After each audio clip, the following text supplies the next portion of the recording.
오늘 제가 발표드릴 주제는 1987년 체제, 지금 우리가 살고 있는 이 체제죠. 육공화국을 다른 말로 저렇게 부릅니다. 이 체제에서 이 오염과 타락을 하게 된 이 체제가 그 주요 원인이 5.18이라는 그런 말씀을 드리고자 합니다. 1987년 체제의 오너, 주인이자 사실은 그 대장이라는 이야기죠. 오너가 호남과 주사파의 동맹이라는 말씀을 드리고자 합니다. 1980년 5.18은 사실 특별한 지도 이념이 없는 그런 자연 발생적인 그런 사태라고 보고요. 이념적인 공백 사태였다고 봅니다. 그래서 당시에는 시민들이 태극기도 들고 외국가도 불렀고 심지어는 그 거동 수상자를 잡아가지고 대치 중인 기업군에게 넘기기도 했어요. 또 반대로 여기 극자파 극단적인 투쟁을 주장하는 사람들이 있었습니다. 여러 가지 요소가 섞여 있었다는 거죠. 그런데 이후 5.18이 끝나고 나서 그 진행 과정이 좀 더 문제였다고 봅니다. 80년대 내내 1980년 5월의 경험을 지도 이념이 있었어야지 이 경험을 정확하게 규정을 하고 그게 생각을 할 텐데 사실 지도하는 이념이 없다 보니까 이념적인 공백 상태였어요. 80년의 5월의 광주는. 그런데 이 경험을 주사파적 이념으로 재해석하는 과정이었다고 봅니다. 그러니까 초기에는 이념이 없이 그냥 단순 자연 발생적인 사태였는데 이걸 이념적으로 재해석하고 규정한 게 누구였냐면 주사파였다는 겁니다. 양자는 호남과 주사파는 서로의 약점을 굉장히 절묘하게 보완해주는 순망치한 관계였다고 생각을 합니다. 주사파는 본질적으로 이적성을 가지고 있거든요. 이적성. 북한을 지지하고 김일성의 주체 사상을 자기들의 정치 사상과 실천 이념으로 따르는 집단이에요. 그러니까 본질적으로 이적성을 벗어날 수가 없습니다. 그러니까 대한민국이 정략적인 헌정 유지가 있다고 그러면 주사파는 대한민국 체제 안에 들어올 수가 없는 집단이에요. 그런데 주사파가 이런 그 이적성을 절묘하게 벗어날 수 있었던 커버해주는 무기가 어떤 거냐면 호남의 핏값, 특히 그 중에서도 5.18이라는 희생자, 피해자의 위상이었습니다. 우리도 이렇게 당했다. 주사파도 그렇게 당한 동질적인 입장이다. 그러니까 주사파를 이적 집단으로 몰지 마라 하는 논리가 성립이 되고 그 명분으로 사용된 것이 5.18이라고 저는 생각을 합니다. 호남도 약점이 있었어요. 잘 아시겠지만 호남에 대한 그 혐오 현상은 전국적입니다. 굉장히 광범위합니다. 저도 처음에는 사회생활을 시작할 때 호남 문제, 호남 혐오에 대해서 싸우려고 나왔습니다. 그 뒤에 이제 생각이 바뀌었는데 호남의 특유의 전근대성, 낙후 등 부정적 이미지를 가지고 있어가지고 혐오 대상이었는데 이걸 뭘로 커버했냐. 주사파가 청년 중심 내중이 청년 학생들이었잖아요. 청년 학생들은 번쩍하고 젊고 참신하고 청춘이고 이런 그 앞서간 그런 이미지를 가지고 있다는 겁니다. 그래서 호남의 그 낙후된 이미지를 주사파의 이런 청년 학생의 대주로 이걸 커버해 줄 수가 있었습니다.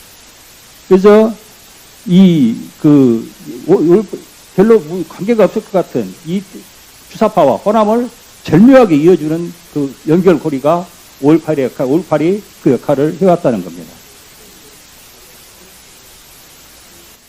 예, 이렇게 해서 호남과 주사파는 서로의 약점을 긴밀하게 보완해주면서 거대한 이익 공동체를 만들어갔습니다. 호남 주사파 동맹은 탄탄한 이익 공동체를 구성해가지고 협력을 해 나가는데 이들의 1차 타겟이 정치 권력의 장악이었습니다. 특히 그 중에서도 대권, 최고 권력의 장악을 위해서 대선에서 그리고 대선뿐만 아니라 총선 같은 데서도 서로 긴밀한 협력을 해 나갑니다. 호남은 여러 가지 사례가 있습니다. 전국적인 규모의 선거에서는 호남과 주사파 동맹이 굉장히 위력을 발휘하는데 가장 대표적인 게 대선이에요. 호남은 김대중, 아까 이용은 교수님 말씀하셨습니다만 김대중을 통해서 한풀이를 했습니다. 그리고 나서는 어떤 식으로 나아가느냐. 이익을 위해서, 정치 권력 장악을 위해서 호남 출신의 자체 후보를 내지 않고 문재인, 이재명, 그리고 노무현, 문재인, 이재명 등 영남 좌파 출신을 양자로 맞이합니다. 그래가지고 대권을 장악을 해요. 대권을 장악한 뒤에 대권을 장악하면 과실이 생기지 않습니까? 그걸 날아먹는 구조로 탄탄한 일종의 생태계를 만들어간 겁니다. 지금 대한민국이 그 결과입니다. 호남은 주사파의 동맹을 위해서 반기업, 반시장, 반미, 반일, 반근대의 그 깃발을 포기할 수가 없습니다. 주사파에 대한 일종의 충성서약인 거예요. 호남의 반기업, 반시장, 반미, 반일, 반근대, 나아가서 반대한민국의 깃발이 주사파에 대한 일종의 충성서약입니다. 경제사회적 낙후라는 비용을 치르지만 정치 권력을 활용해서 이를 커버합니다. 제가 저기 혹시 그 지난 대선이라니까 2022년 대선 때 그 복합 쇼핑몰 이슈 기억하시는지 모르겠습니다. 광주에서 시끄러웠죠. 그걸 제가 만든 사람이 접니다. 깃발을 제기했는데 제가 이야기를 하면은 많은 분들이 궁금해 하십니다. 아니, 호남은 여기 복합 쇼핑몰 유치해야 자기들한테 이익이라고 할 텐데 왜 그걸 거부하느냐. 이해를 못 하겠다고 그러시거든요. 단순하게 직자적으로 보면은 그렇습니다. 하지만 내면을 들다 보면은 호남 사람들이 멍청한 사람들이 아니에요. 계산기 다 두들려 보고서 결정하는 겁니다. 여기 시장 경제 받아들이면은 기업이 들어오고, 그래서 당장 일해야 할 것 같아요. 근데 거기에 따른 전제 조건이 뭐냐면, 호남도 열심히 일해야 되고, 경쟁을 해야 돼요. 그러기는 싫은 거예요. 그리고 자신이 없어요. 경쟁에서 이게 자신이 없으니까.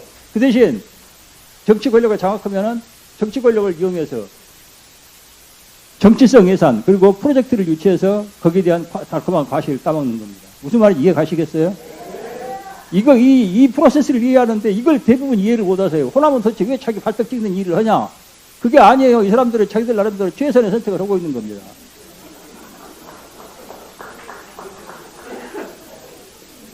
그러면 호남의 정치 권력을 통해서 얻어낸 게 뭐냐? 많습니다. 아시아 문화전당, 한전공대, 광주형 일자리라고 그 캐스퍼인가 만드는 그 공장 있죠. 그리고 영암 F1, 새만금 잼버리도 문제 많았죠. 이런 것들을 이게 호남이 정치 권력을 장악하지 못하면 이런 프로젝트 가져오지 않습니다. 가져올 수도 없어요. 왜냐? 시장성이 결여되어 있거든요. 시장적인 그 논리로 따져가지고 저 프로젝트를 가져온 게 아니라 정치 명분, 그걸 내세워가지고 저런 프로젝트를 가져오는 겁니다. 그러니까 그 정치 명분이 뭐냐? 5.18, 우리 피해자다. 억울하게 당했다. 그러니까 대한민국이 우리 보상해줘야 된다. 지금 그걸 가지고 이런 것들을 가져온 거예요. 근데 한마디로 말해서 시장성이 없잖아요. 시장성이 없으면 어떻게 됩니까? 시장에서 선택을 못 받고 결국 시장에서 뒤처지게 되고 나중에 몰락을 하게 됩니다. 그러면은 계속해서 정부가 돈을 더 지원을 해주라. 돈을 지원해줘야 살아난다. 그래서 정치 권력을 쥐고 있으니까 주사파가 도와줘가지고 돈을 지원해줍니다. 그래도 안 살아나요.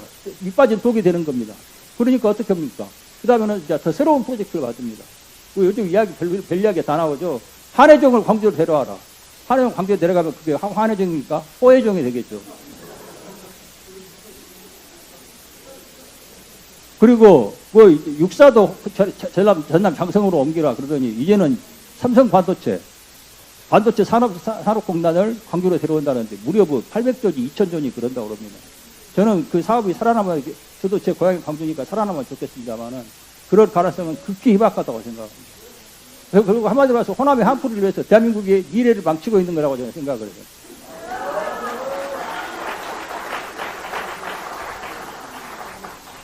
각종 보조금, 대한민국 경제가 지금 87년 해제 이후로, 그러니까 좌파가 승리한 이후로 보조금 비중이 엄청나게 늘어났습니다. 보조금이라는 게 뭐냐면은 시장에서 도저히 경쟁력이 없는 것들을 정치적인 명분으로 먹여 살려주는 게 보조금이거든요. 근데 보조금이 엄청나게 늘어나는 추세예요. 대표적인 게 농업보조금입니다. 직불금이니 뭐니. 제가 조사를 해봤더니 87년 치주 이후에, 그 우루과이 김영삼 이후에 200조 원을 농업에 쏟아부었더라고요. 200조 원 쏟아부었는데 대한민국 농업이 요만큼이나 나아졌습니까? 말도 안 되는 소리입니다. 농업 직불금. 그러니까 사실은 이게 농업보조금이라고 그러는데 호남 보조금이라고 제목을 붙일 수는 없잖아요. 명분이 없으니까. 그러니까 농업보조금이라고 붙이는데 가장 농업이 비중이 큰 지방이 어디냐면 호남이거든요. 그러니까 내용상으로는 호남 보조금, 명분은 농업보조금, 그렇게 되는 겁니다. 이런 일이 너무 많습니다. 농가 소득 및 경영안정 자금으로 매년 2조 원 이상 지금도 배정을 하고 있고요.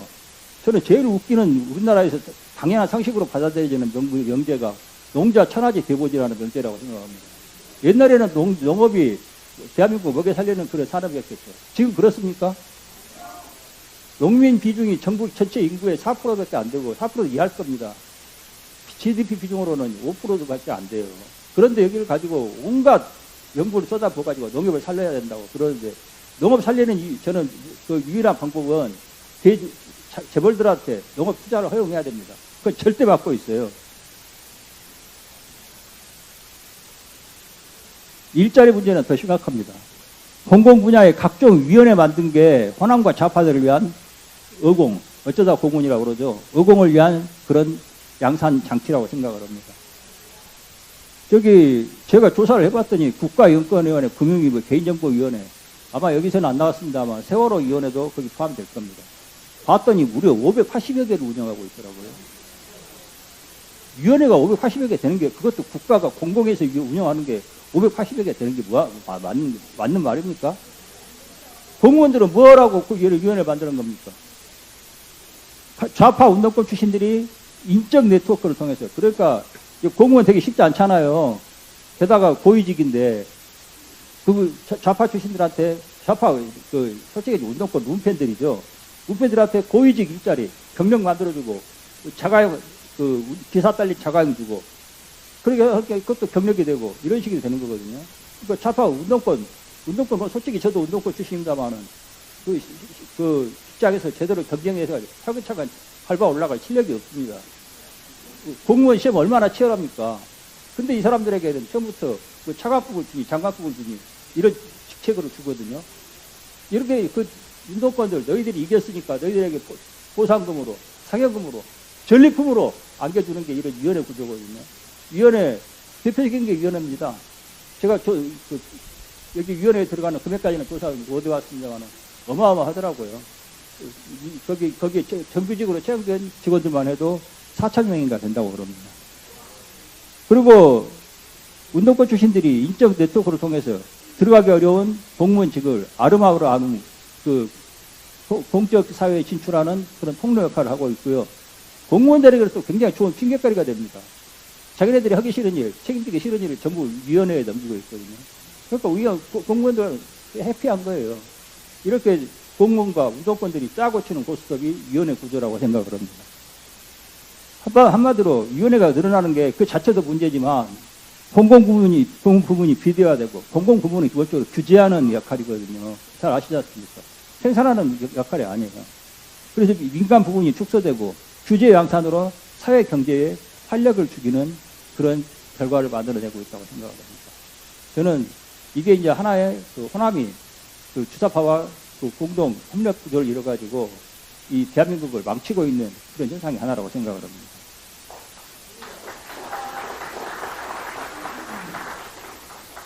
처음에 사실 1987년제가 87년제가 성립이 됐을 때는 호남한테 주는 몫이 별로 크지가 않았어요.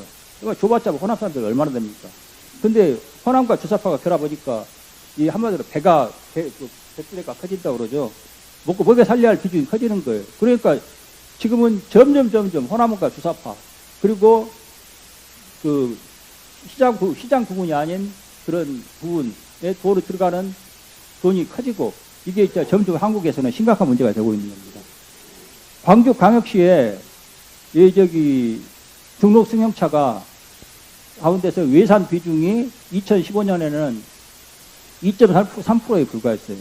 근데 겨우 6년 지난 2021년 말에는 12.2%로 6배 가량이 늘어났습니다. 이게 저는 문재인 정권에서 호남 고위직이 늘어난 현상하고 직결된다고 생각하거든요.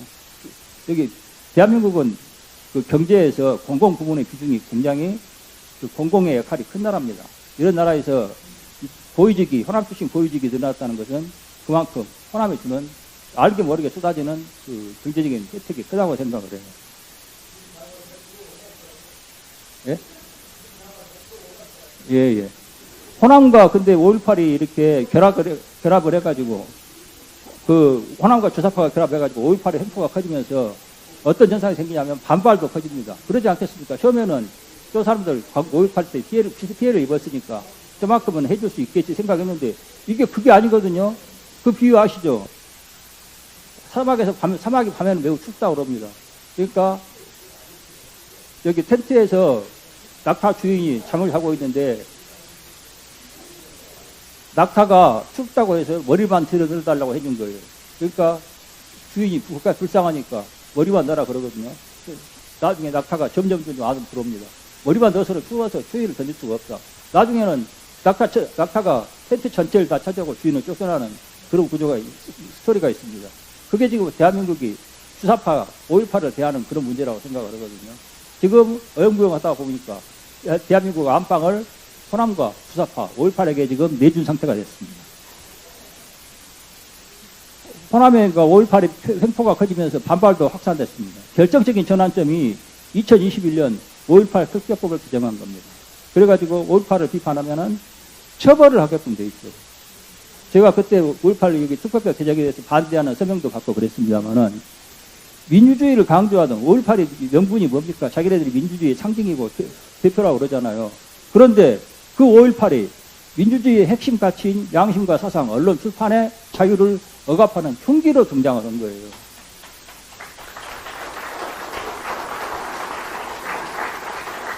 저는 이게 좌파들에게는, 좌파들이나 호남은 자기네들이 승리했다고 생각할지 모르지만 저는 치명적인 이 전환점이 됐다고 생각합니다.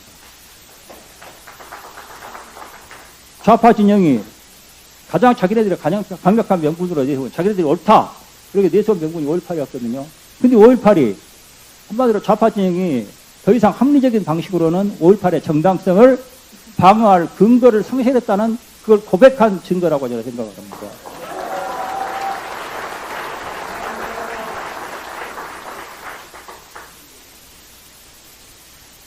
문제는 피해자 서사의 강화와 대한민국 가해자화입니다. 저는 이게 제일 심각한 문제라고 보거든요. 대한민국을 가해자로 만들고 있다는 겁니다. 좌파의 상징 자산인 5.18을 방어하기 위해서 우군을 확보할 필요가 커졌습니다.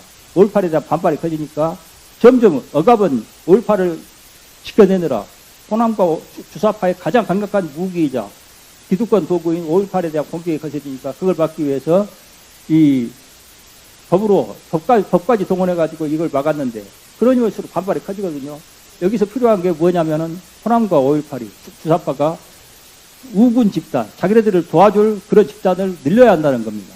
그래서 나온 게 세월호, 다양한 피해자 그룹을 끌어들이는 작업을 하게 되는 겁니다. 페미니즘, 노동계, 환경운동, 문화계 등이 피해자 정서를 핵심 코드로 설정을 하게 되게 됩니다. 그러니까 저기 영화계에서도 보면 만드는 영화 만드는 게 전부 그 울고 짜고 피해자 역할을 하는 거, 그거잖아요. 그러니까 이게 출발점에서는 5.18이라고 생각을 해요.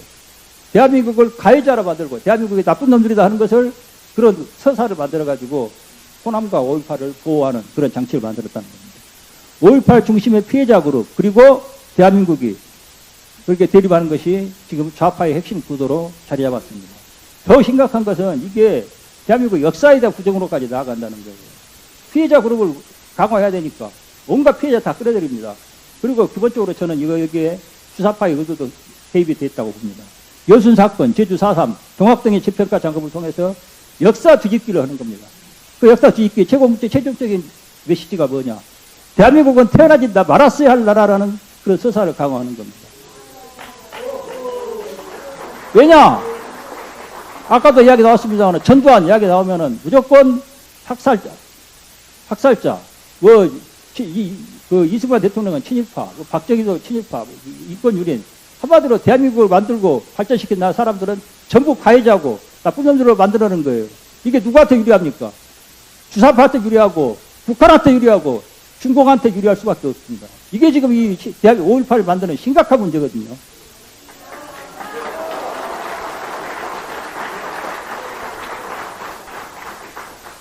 그러다 보니까 5.18을 성역으로 만들어야 됩니다. 아까쯤에도 이진수 의원님이 성역 이야기를 하셨습니다만 저는 대한민국에서 유일한 성역은 대한민국 헌법이라고 생각합니다.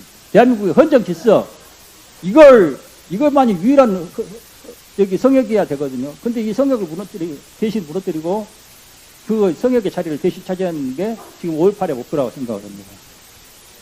무한공항 사고를 제주항공 사고로, 아니 말이 됩니까? 무한공항에서 일어난 사고를 제주항공 사고로 만들어. 이런 어처구니 없는 일이 지금 다 당연한 듯이 자행되고 있는 게 지금 대한민국 현실이에요. 아니 그리고 새만금 사태 벌어져가지고 솔직한 이야기인데 전 세계적인 망신을 샀지 않습니까? 근데 책임지는 사람이 없어요. 공무원 사회에서 이거 도는 이야기라고 그럽니다. 감사원도 호남 공무원 비리는 건드리지 못한다. 이게 아주 인식이 평배해 있다고 그러더라고요. 그리고 5.18 특별법에 채용 혜택이 있거든요. 그 5.18 유공자는 당사자는 10%, 그 유족은 5%의 가산점을 줍니다. 아니, 이렇게 치열한 공무원 입사 시험에서 5.18이라고 보고 땅 짓고 훔치고 들어가는 거 아닙니까? 그러고 나서 이게 특히 그 중에서도 선관위는 호남 향후회라는 이야기 많이 들으셨잖아요. 이 호남 선관위로 가는 게 지방직, 비교적 경쟁이 쉬운 지방직으로 들어가가지고 아름아름 해가지고, 아름아름이 뭘 말하겠습니까? 서로의 네트워크를 활용해가지고 선관위로 들어가는 거예요. 선관위가 호남 향후회 구조가 되어 있다고 말이 많습니다. 그럽니다. 5.18 유공자 선정한다고 그러는데, 방식이, 원래는 유공자는 국가보훈청에서, 보훈부에서 이거 심사를 하게 되어 있거든요. 근데 5.18 유공자는 광주시가 심사를 합니다. 그리고 근거도 확실한 근거가 아니라 기존에 5.18 유공자였던 사람이 이 사람 나랑 같이 싸워가지고 얻어맞고 고생했어. 그러면 인후보증, 그걸 인후보증이라고 하거든요. 인후보증으로 해가지고 여기 5.18 유공자가 되는 겁니다. 이런 프로세스가 너무 많아요. 저는 5.18 유공자 공개 안 하는 이유가 이것이 원인이 있다고 생각합니다. 뒤가 구리니까 공개할 수가 없는 거예요. 저는 5.18에 황혼이 다가오고 있다고 생각합니다. 최근에 보면은 스타벅스 사태 있었죠? 이재명 대통령이 직접 나서가지고 5.18을 무기로 활용하려고 했는데 실패했습니다. 지난 지방선거 사실상 민주당이 패배한 선거입니다. 그리고 배제고 사태, 리센느 원희 사태. 저도 이걸 보면서 또 좌파들이 한 건 하는구나 생각했거든요. 근데 결과적으로 어떻게 됐습니까? 좌파들 의도가 실패했어요. 5.18의 도덕적 권위가 무너지고 조롱이 되어가는 현상이라고 저는 생각을 합니다.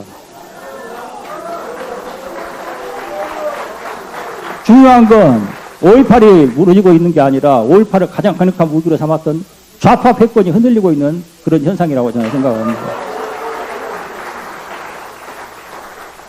저는 우파한테도 한마디 하고 싶습니다. 제가 솔직한 이야기인데 2020년 총선에 나가가지고 광주는 5.18 제사의 도시라는 이야기를 해가지고 아주 차근차근 씹혔습니다. 근데 좌파가 씹는 건 이해를 해요. 제가 국민의힘 당협위원장이었는데 제가 그렇게 당에서 당한 썰음은 말도 못합니다. 5.18은 5.18에 무조건 굴복하고 무릎 꿇는 자세부터 버리고 5.18 참배도 저는 재검토해야 한다고 생각합니다. 아니 5.18 묘지에 가서 환영도 못 받고 온갖 병신 취급을 당하고 수호를 당하면서 왜 거기 갑니까? 가장 심각한 문제는 호남한테 우파가 잘못된 메시지를 주고 있다는 거예요. 호남이 옳았다. 지금까지 해온 역할이 옳았다. 그리고 그걸 우파가 인정한다. 이런 메시지를 주고 있는 겁니다. 광주 시민들한테. 이게 말이 됩니까? 제가 그 광주 집회에서 여기 세이브 코리아 집회에서 제가 그런 이야기 했어요. 제가 광주와 호남의 이야기를 5.18 이야기 많이 하니까 저한테 광주와 호남에서 뭐라고 그러냐면 매항로라고 그럽니다. 매항로. 매국노 대신 매항로랍니다. 그래서 제가 그랬습니다. 내 고향 호남은 애정의 대상이지만 충성의 대상은 국민의, 대한민국이 되어야 하는 거 아니냐.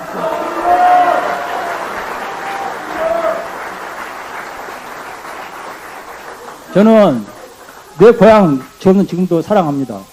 단지 충성의 대상은 대한민국이 더 앞선다고 생각을 드립니다. 그런데 제 고향을 생각하는 입장에서 저는 이런 이야기도 하는 겁니다. 호남에게 가장 필요한 게 뭐냐? 호남에게 가장 필요한 게 뭐냐? 호남한테 돈 몇 푼 주고 예산 몇 푼 더 주는 게 아닙니다. 호남한테는 가장 필요한 게 숨김없는 진실을 말해줘야 됩니다.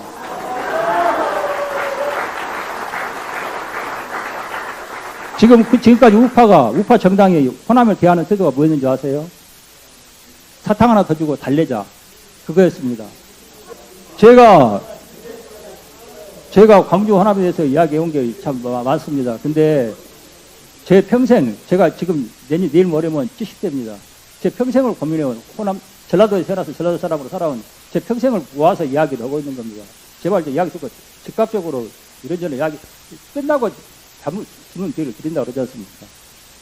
호남에게 숨김없는 진실이 필요한 것은 이걸 호남의 문제를 감추는 것이 가장 악질적인 호남 혐오라고 제가 생각하기 때문에 호남한테 지시를 말해줘야지 호남이 알고 변하고 깨어날 텐데 그러지 말고 적당히 달래고 예산 푼번 지어주고 이게 호남을 도와주는 겁니까? 저는 우파부터가 이거 바꿔야 한다고 생각합니다.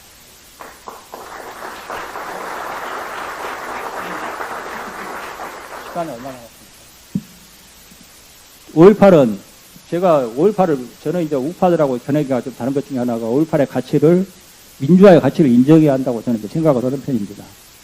왜냐하면은 민주화가 우리나라 사람들은 되게 그냥 다수결이라고 생각을 해요. 근데 그게 아닙니다. 대한민국 한반도에서 최근 한 150년 동안 가장 큰 이슈가 뭐였냐? 저는 근대화라고 생각을 하거든요. 지금 대한민국은 그 어떤 근대화가 오르냐를 가지고 북한과 대립을 하고 있습니다.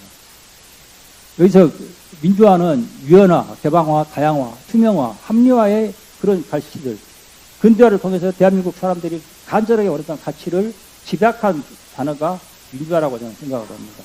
단순히 다수결이나 대통령 직선제를 말하는 게 아니라는 겁니다. 그리고 그 근대화를 달성하는 데 있어서 5.18에 중요한 역할을 했다는 것은 저는 부인할 수 없다고 생각을 합니다. 왜냐? 이승만, 박정희 대통령 굉장히 위대하신 분들이고 큰 업적을 이뤘지만 시대적 한계 때문에 여러 가지 편의적인 방법을 비정상적인 방법을 동원할 수밖에 없었습니다. 그런데 그걸 이제 바로 잡자는 게 문제라고 생각하거든요. 그래서 저는 인정할 필요가 있다고 생각을 해요. 그런데 이 87년 체제, 그래서 87년 체제가 이렇게 낸 게 많은데 이걸 주사파와 손잡고 1987년 체제의 오염과 타락을 중심으로 호남이 자리 잡았습니다. 1980년 5.18은 대한민국 체제 수호를 위한 노력과 희생이라는 그런 성격이 있었습니다. 하지만 주사파와의 공조를 통해서 반대한민국의 핵심으로 자리를 잡았습니다. 저는 지금 대한민국이 어떤 상황이냐면은 사기꾼들이 와가지고 어떤 집에 가족을 속이고 집안에 들어왔어요. 자리 잡았습니다. 그리고 집안 살림을 말아먹고 있어요. 그런데 기생충 영화도 비슷한 구도라고 생각을 합니다. 그런데 얘들이 대한민국 집에 사기꾼들이 집안에 자리 잡아가지고 온갖 살림을 다 말아먹고 있는데 하나 바꾸지 못한 게 있어요. 그게 뭐냐면은 집에資산을 자기 것으로 등기하지를 못한 겁니다. 그러니까 이 실제적인 주인 노릇을 하고 있는데 등기를 하지 못한 거니까 법적으로는 주인이 아닌 거예요. 그게 지금 대한민국 상황이라고 생각을 합니다. 주사파가 호남과 손잡고 대한민국을 말아먹고 있어요. 하지만 법적으로는 그래서 헌법에도 대한민국 헌법에도 전문에 5.18을 하려고 그러고 자꾸 개헌을 하려고 그러는 겁니다. 여기서 그래서 검수완박도 하고 여러 가지 이 작업을 하고 있는데 이것을 저는 그래서 그런 신문에도 그런 이야기 나왔더라고요.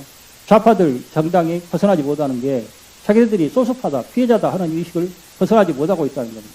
그게 뭐냐면은 법적으로는 자기들이 등기를 못하고 법적으로는 그냥 몰래 돌아서 살고 있는 그런 실세라는 겁니다. 그래서 완전히 바꾸어야 된다. 지금 그렇게 하는 것이 지금 좌파의 노력이라고 생각하거든요. 비유를 하자면은 저는 서얼 의식이라고 생각합니다. 첩의 자식들이라는 거예요. 좌파들은. 그 의식을 벗어나지 못하고 있는 겁니다.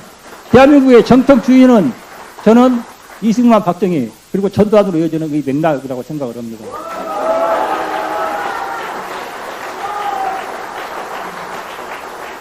저는 제가 이런 이야기를 했더니 대구에서도 굉장히 반발하시는 분들이 있더라고요. 5.18 문제를 어떻게 해결해야 되느냐. 저는 두 가지가 필요하다고 생각합니다. 대외적으로는 고립시켜야 됩니다. 내부적으로는 분열을 시켜야 됩니다. 이런 말을 하는 게 말이 되냐고 반발하시는 분들이 있던데 저는 제 양심을 걸고 말씀을 드리는 겁니다. 이게 없으면은 대한민국 5.18도 정상화 제자리를 찾지 못하고 대한민국도 살아나기 힘듭니다. 그리고 호남도 결과적으로 죽게 됩니다. 그래서 저는 제가 제 살아오는 그 평생을 내걸고 이 목적을 위해서 살아가고 있습니다. 들어주셔서 감사합니다. 제가 하나만 더 하겠습니다. 한마디만 더 하겠습니다. 제가 이 발표문을 쓰고 제가 나이가 있어서 파워포인트를 잘 못 만들거든요. 그래가지고 누구한테 부탁을 했냐면 클로드 AI한테 부탁을 했습니다. 그랬더니 클로드가 대답을 해요. 이런 걸로는 만들어줄 수 없다는 거예요. 이유가 뭐냐고 그랬더니 뭐라고 하는지 아세요? 호남에 대해서 이렇게 부정적인 메시지를 내세우면은, 아니, 진짜요. 클로드가 그렇게 답변을 하더라고요. 그래서 제가 이 늙은 몸으로 이 파워포인트 이걸 직접 제가 만들었습니다. 근데 하나 말씀드리고 싶은 게 있습니다. 아니, 제가 호남 문제와 5.18 문제 이야기하면서 별의별 소리를 다 들었습니다. 그런데 세상에 AI한테까지 이렇게 서름을 당하고 그럴 줄은 진짜 몰랐습니다. 제가 아까쯤에 와서 우리 이제 떠드시는 분도 봤죠? 여기 우파의 어찌 핵심 대중들이 모여있는 자리인데 여기에 와서 떠들 정도면은 도대체 앞으로 저들이 대한민국 완전히 장악하면 어떻게 되겠습니까? 삑소리도 못하고 살게 될 겁니다. 제가 말씀드리고 싶은 건 이 자리에서 모이신 분들, 그리고 이게 새역사 국민운동 하시는 분들은 정말 외롭고 힘들게 일하시는 분들입니다. 특히 우리 이영훈 부장 선생님, 대한민국 학문적 양심의 상징 같은 분입니다. 저분이 이끄시는 이 운동, 새역사 국민운동 좀 도와주십사 해서 말씀드립니다. 감사합니다.